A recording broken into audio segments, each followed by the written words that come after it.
नमस्कार, the डिबेटको no debate श्रृङ्खलामा स्वागत छ। म प्रमोद नेउपाने। दर्शकहरू, सत्तारूढ नेपाल कम्युनिस्ट पार्टी नेकपामा उत्कर्ष भनिएको विवाद तत्कालका लागि मत्थर भएको सङ्केत देखिएको छ।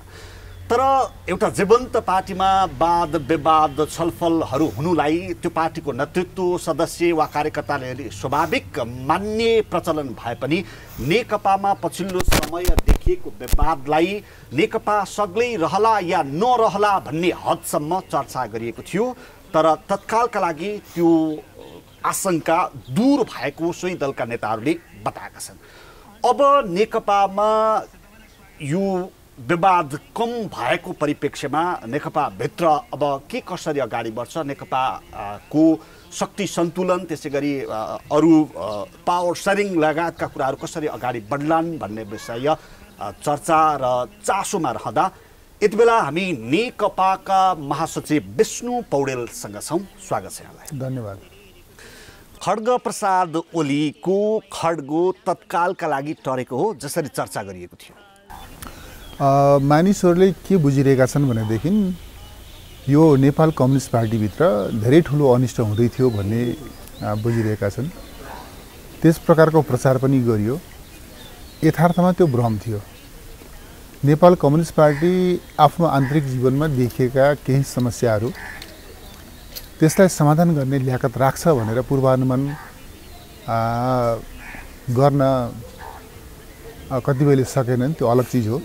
तर यो समस्या हाम्रो काबुभित्र थियो। हामीले यसलाई समाधान गर्थ्यौँ। नेकपाको एकतालाई अक्षुण्ण राख्दै नेकपा र नेकपा नेतृत्वको सरकारसँग जनताले राष्ट्रले जुन अपेक्षा गरेको छ, जनता समक्ष हामीले जे प्रतिबद्धता गरेका छौँ त्यो प्रतिबद्धता पुरा गर्ने हिसाबले हामी अगाडि बढ्छौँ भन्ने कुरामा हामी विश्वस्त थियौँ। जरुर यसपटक हाम्रो आन्तरिक जीवनमा केही समस्याहरू र तुलनात्मक रूपले अलिक गम्भीर समस्या देखिएकै हो। तर जतिसुकै गम्भीर भए पनि यो समस्या समाधान गर्ने ल्याकत हामीसँग थियो। यो समस्या हाम्रो काबुमा थियो।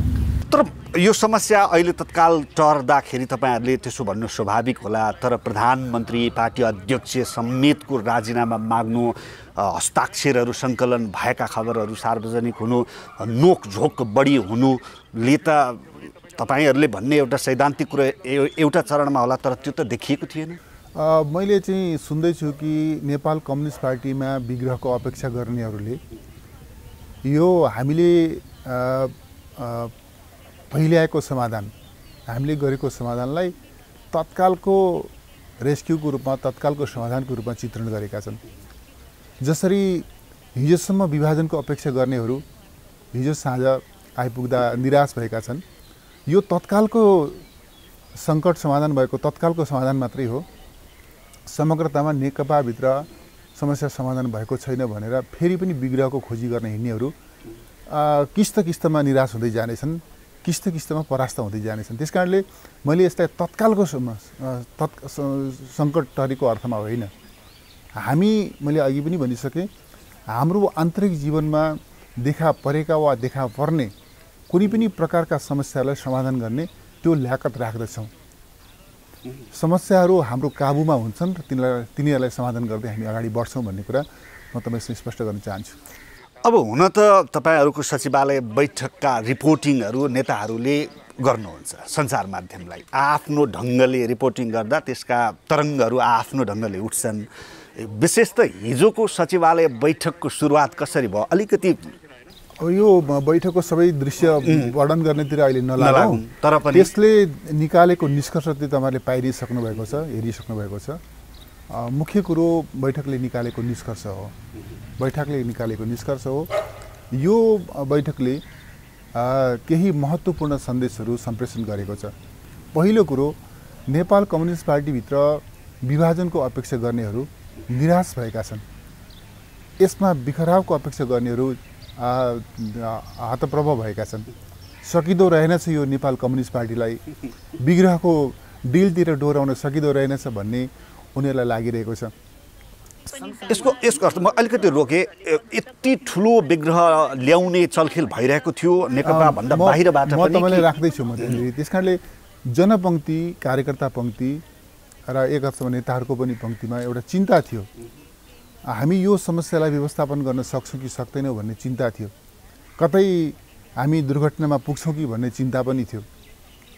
त्यो चिन्तालाई पनि हामीले सम्बोधन गर्न सकेका छौँ कि अब नेपाल कम्युनिस्ट पार्टी साँच्चै नै एउटा आफूलाई ठिक ढङ्गले व्यवस्थापन गर्दै मुलुकको नेतृत्व गर्न सक्ने सक्षम पार्टी हो भन्ने कुरा हामीले जनतामा कार्यकर्तामा त्यो सम्प्रेषण गर्न सकेका छौँ। हिजोको बैठकका दुईटा महत्त्वपूर्ण सन्देशहरू यी हुन्। तेस्रो कुरो हामी बिचको आपसी जुन एकता छ त्यो एकतालाई नयाँ प्रकारको अन्तर्विरोध समाधान गरेर अन्तर्विरोधलाई एकतामा बदलेका छौँ र हामी बिचको एकता तपाईँ यसभन्दा अगाडिका कुनै पनि तहको एकताभन्दा आपसी एकता अझ नयाँ उचाइमा यो खडा भएको छ। यसको मुख्य कुरा यो हो। जहाँसम्म बैठकले लिएका निर्णयहरू त तपाईँहरूले थाहा पाइ नै सक्नु भएको छ। अब नेताहरूले विशेष त अध्यक्षद्वयले आत्मालोचना गरेका खबरहरू बाहिर आए, त्यसको खास कोण के थियो?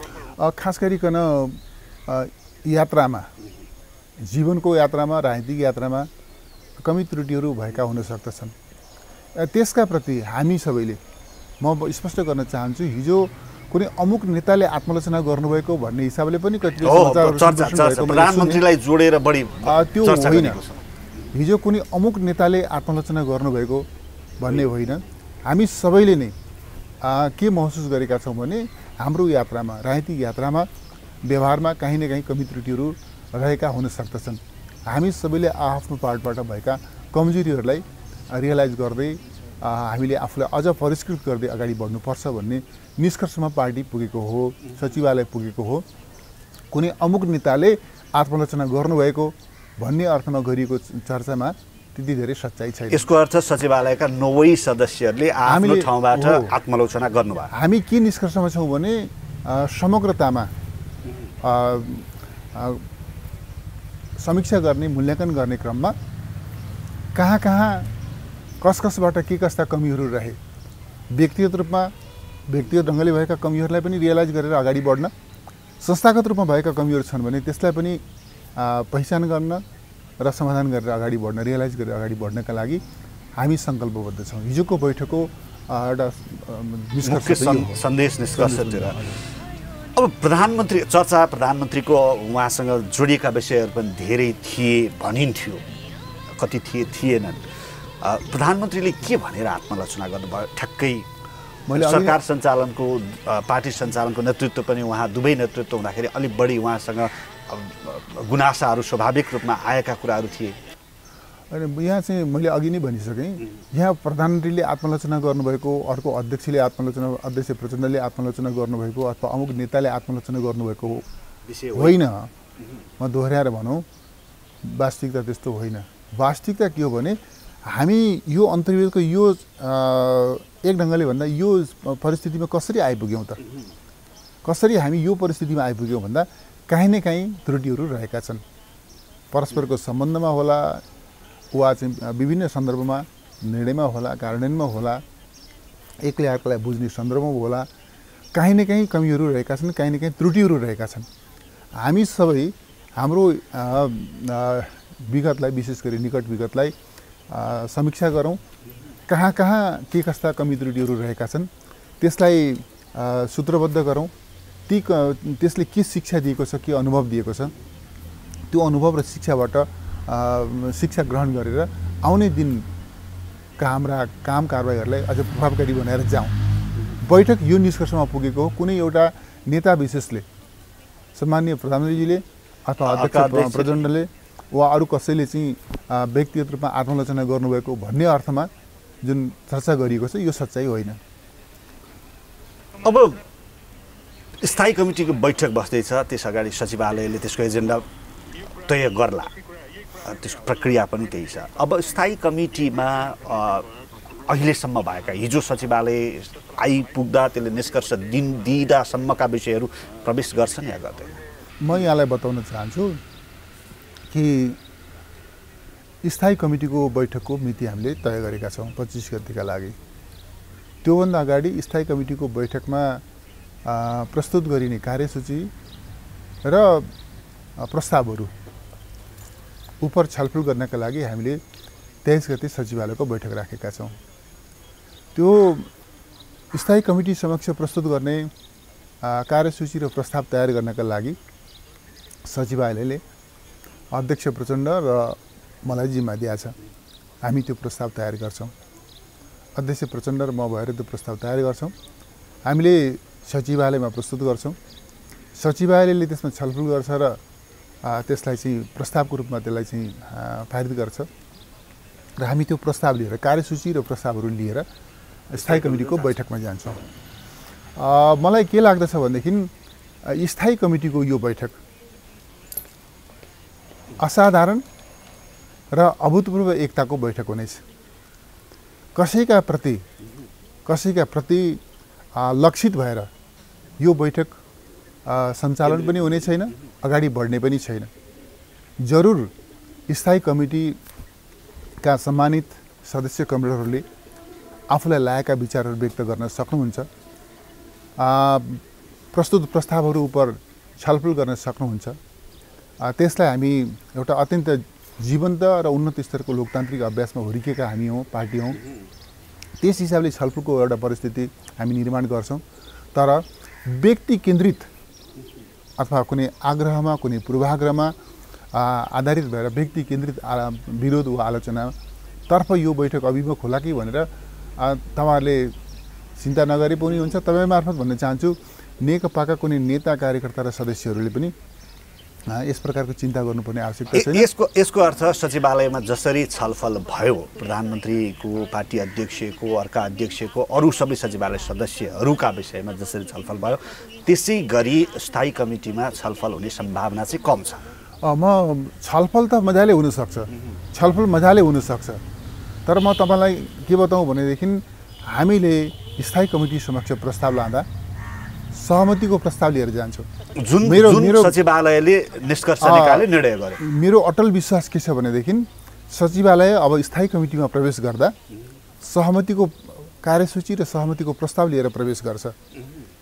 सचिवालयका सबै पदाधिकारी सदस्यहरू त्यो निष्कर्षका साथ हामीहरू स्थायी कमिटीको बैठकमा जान्छौँ। त्यस उप र अरू पनि विषयमा साथीलाई लाग्यो भनेदेखि साथीहरूले छलफल गर्न सक्नुहुन्छ, विचार व्यक्त गर्न सक्नुहुन्छ। तर जहाँसम्म तपाईँले भन्नुभयो अब राजीनामाको प्रसङ्ग उठ्छ कि उठ्दैन आदि इत्यादि, स्थायी कमिटीको बैठकमा कुनै पनि सदस्यले राजीनामाको प्रसङ्ग उठाउनुहुन्छ, राजीनामा माग गर्नुहुन्छ भन्ने मलाई लाग्दैन। राजीनामाको प्रसङ्ग त्यो फेज आउट भइसक्यो। अहिले राजीनामा होइन, अहिले पार्टीमा सुदृढ एकताको खाँचो हो। सचिवालयले पार्टीको आन्तरिक जीवनलाई सुदृढ एकतातर्फ अगाडि बढाउने निष्कर्ष निकालिसकेको छ। मलाई लाग्छ स्थायी कमिटीले सचिवालयले जुन अन्तर्विरोधलाई व्यवस्थापन गर्दै पार्टीको आन्तरिक जीवनलाई सुदृढ तुल्याउँदै एकतातर्फ, सहमतितर्फ अगाडि बढाउने जुन पहलकदमी गरेको छ, त्यो एकताको प्रयासलाई सचिवालयले निकालेका निष्कर्षहरू, एकता र सहमतितर्फ अभिमुख भएका निष्कर्षहरूलाई नयाँ उचाइबाट पुष्टि पुनर्पुष्टि गर्ने, त्यसलाई अझ समृद्ध तुल्याउने सन्दर्भमा स्थायी कमिटीका सदस्य कमरेडले योगदान गर्नुहुन्छ। त्यहाँ अरू कुनै व्यक्ति केन्द्रित आलोचना हुने वा कुनै पद वा कुनै जिम्मेवारी केन्द्रित आलोचना हुने त्यस प्रकारका टिप्पणीहरू त्यहाँ हुन्छन् भन्ने मलाई लाग्दैन।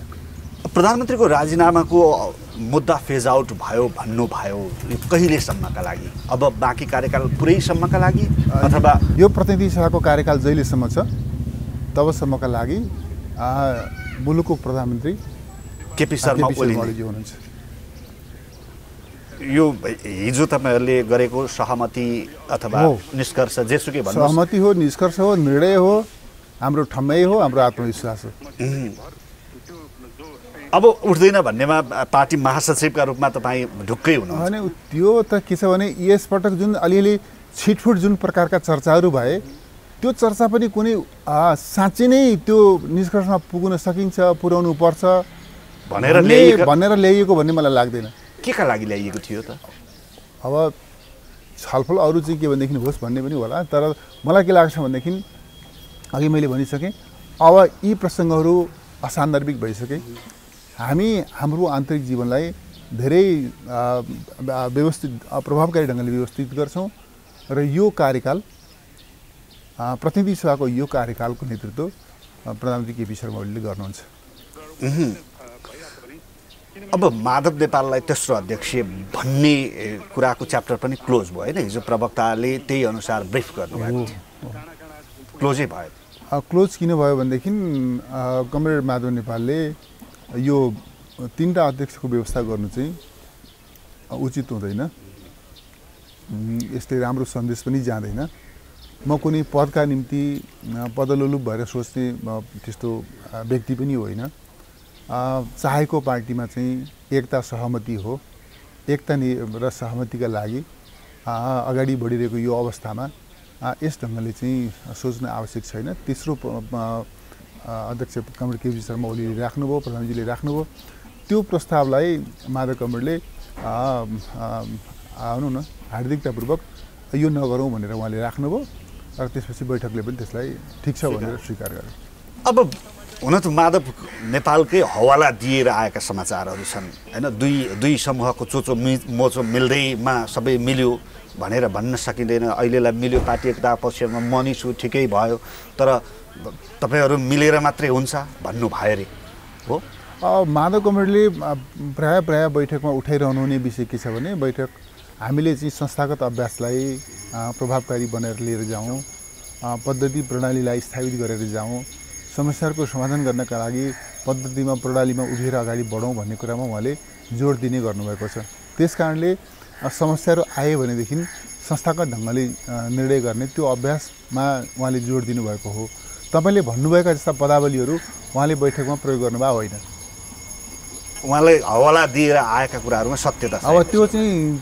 कसले किन कस्ता त्यस खालको कुरा गर्छ त्यसमा त म टिप्पणी गर्न चाहन्न मान्छेहरूलाई कहिलेकाहीँ त्यस प्रकारका काल्पनिक समस्याहरूको सृजना गरेर पनि त्यो ढङ्गले चाहिँ चर्चा गर्ने गरिन्छ तर मलाई त्यस्तो लाग्दैन अब वामदेव गौतमलाई प्रतिनिधि सभा सदस्य बनाउनका लागि पहल गर्ने उपयुक्त समयका लागि यो उपयुक्त समय भनेको अर्को आम निर्वाचन हो कि त्यहाँभन्दा अगाडिको हो कि अनि उपयुक्त समय भनेको छ नि त्यो हामीले यो चाहिँ नेपाली भाषामै लेखेका छौँ नि त्यो निर्णय अर्को निर्वाचनको लागि त अहिले निर्णय गर्नु पर्दैन अर्को निर्वाचनमा त वामदेव कमरेड एक्लै चुनाव लड्ने त होइन 165 निर्वाचन क्षेत्रमा उहाँ एक्लैलाई उठाएर पनि पुग्ने कुरा भयो अरू पनि निर्णय गर्नुपर्छ त्यस कारणले यो अर्को निर्वाचनका लागि भन्ने होइन तर उपयुक्त समय भनेको उपयुक्त समय नै हो अड्कल गर्न सकिन्छ त्यो उपयुक्त समय त्यतातिर अड्कल गर्न किन लाग्नु पर्यो त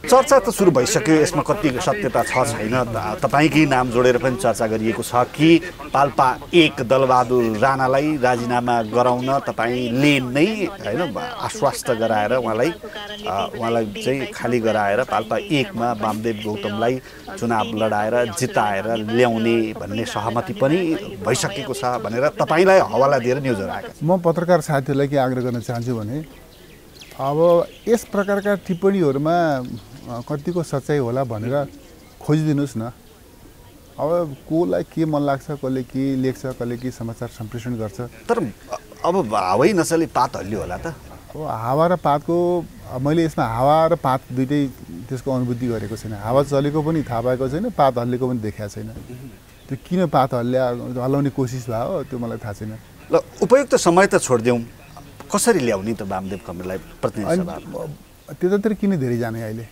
हामीले भनिसक्यौँ बैठकले निर्णय गरिसक्यो कि कमरेड वामदेव गौतमलाई उपयुक्त समयमा प्रतिनिधि सभामा ल्याउनका लागि पार्टीले पहल गर्छ निर्णय गर्छ अगाडि बढाउँछ लिएर आउँछ प्रतिनिधि सभामा जनताको विश्वास जितेर उहाँलाई ल्याउँछ बस कुरा यति जनताको विश्वास जितेर प्रतिनिधि सभामा वामदेव गौतमलाई ल्याउने भनेपछि यसअघि पार्टीले गरेको निर्णय राष्ट्रिय सभामा लाने भन्ने चाहिँ च्याप्टर क्लोज भयो नि अब वामदेव कमरेड राष्ट्रिय सभामा जानुहुन्न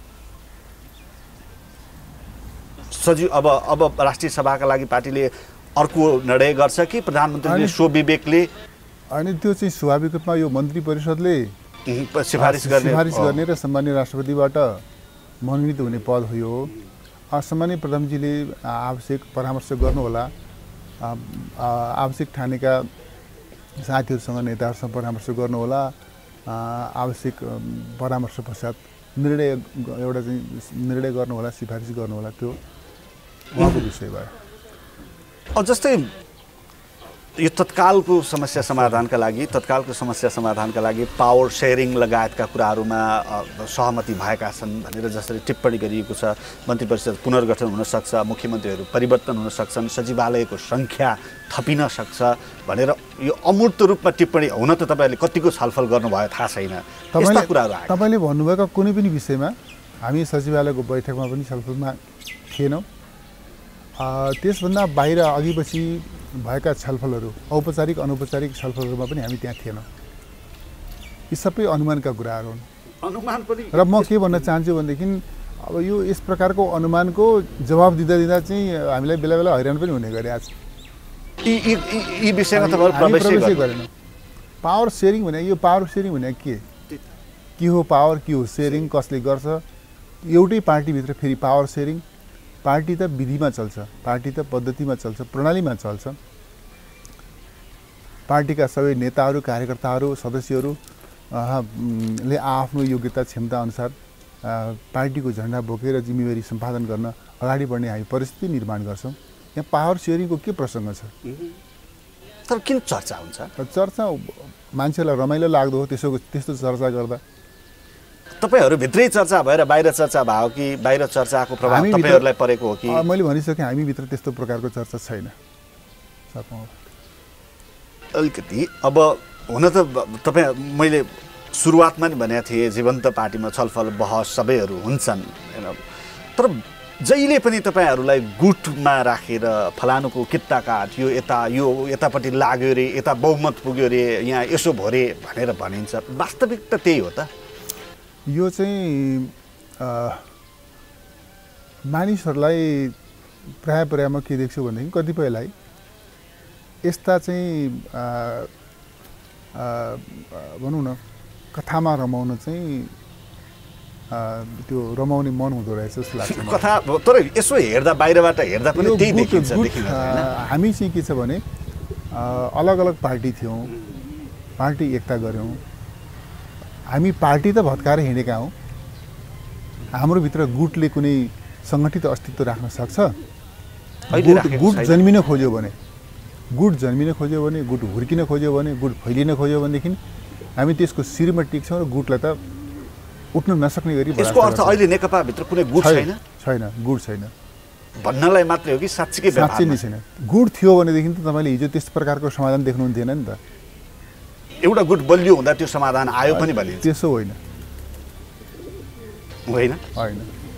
अब यही बिचमा तपाईहरुलाई मिलाउनलाई चिनिया राजदूत सक्रिय हुनुभयो रे। त्यो हावादारी टिप्पणी, यसका बारेमा मैले धेरै प्रतिक्रिया नै दिइरहनु पर्दैन। यो कसैले मिलाइदिएर मिल्ने गरेका, फुटाइदिएर फुट्ने गरेकाहरूले गरेको सस्तो टिप्पणी हो। यस्तो टिप्पणीका बारेमा मैले प्रतिक्रिया दिइरहनु आवश्यक छैन।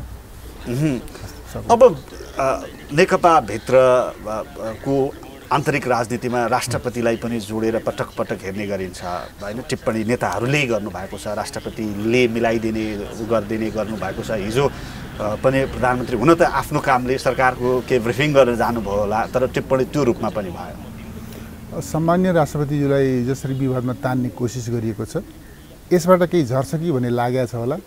त्यस्तो व्यर्थको कोसिस नगरे हुन्छ। सम्मान्य राष्ट्रपतिज्यूले संविधानको सीमाभित्र रहेर एउटा सम्मानित राष्ट्रपतिकै भूमिकामा उहाँले आफ्नो भूमिका निर्वाह गर्नुभएको छ। उहाँलाई कुनै पनि पार्टीको होला, उहाँको राजनीतिक पृष्ठभूमि होला, तर उहाँ कुनै पनि पार्टीको पक्ष वा विपक्षमा गतिविधिमा लाग्नु पनि भएको छैन, लाग्नु पनि हुन्न। उहाँको चाहिँ समग्र दिनचर्याले त्यसलाई छर्लङ्ग पनि पारिरहेछ। यो अनावश्यक टिप्पणी हो। अनावश्यक टिप्पणी। अन्तिममा अब तपाईहरु एकताबद्ध त हुनुभयो। अब सरकारको शैलीदेखि सबै कुराहरूमा छलफल गर्नुभएको छ, गम्भीर छलफल भएको छ भनिएको छ। अब कसरी अगाडि बढ्छ सरकार र नेकपा? नेकपा अनुशासित, व्यवस्थित र विधिसम्म ढङ्गले चल्छ। सरकारका काम कारबाहीहरू प्रभावकारी छन्, त्यसलाई अझ प्रभावकारी ढङ्गले सरकारले अगाडि बढाउँछ। र नेकपासँग र यो नेकपा नेतृत्वको यो सरकारसँग राष्ट्रले जनताले जो अपेक्षा गरेका छन्, यो पार्टी र यो सरकारको काँधमा जे युगिन अभिभारा छ, त्यो युगिन अभिभारा सफलताका साथ पुरा गर्ने हिसाबले पार्टी र सरकार अगाडि बढ्छ। प्रधानमन्त्रीको बारेमा जति टिप्पणी भएका थिए त्यो सुधार्नमा पनि प्रतिबद्ध हुनुहुन्छ यसको अर्थ?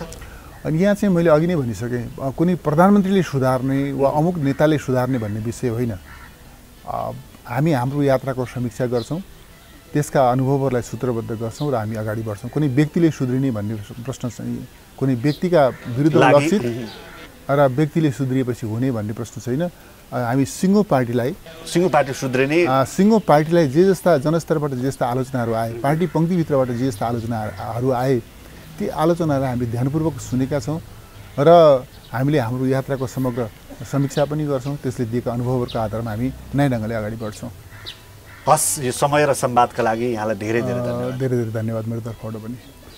दर्शकहरू, उहाँ हुनुहुन्थ्यो नेकपाका महासचिव विष्णु पौडेल। नेकपामा उत्कर्ष पुगेको भनिएको विवाद समाधान भएपछि पार्टीका धारणाहरू राख्नुहुँदै आजलाई डिबेटको नो डिबेट श्रृङ्खला यति नै। अर्को श्रृङ्खलामा अर्को विषय र अतिथिका साथ उपस्थित हुनेछौँ। हामीलाई बिदा दिनुहोस्। हामी निरन्तर न्युजमा छौँ। नमस्ते।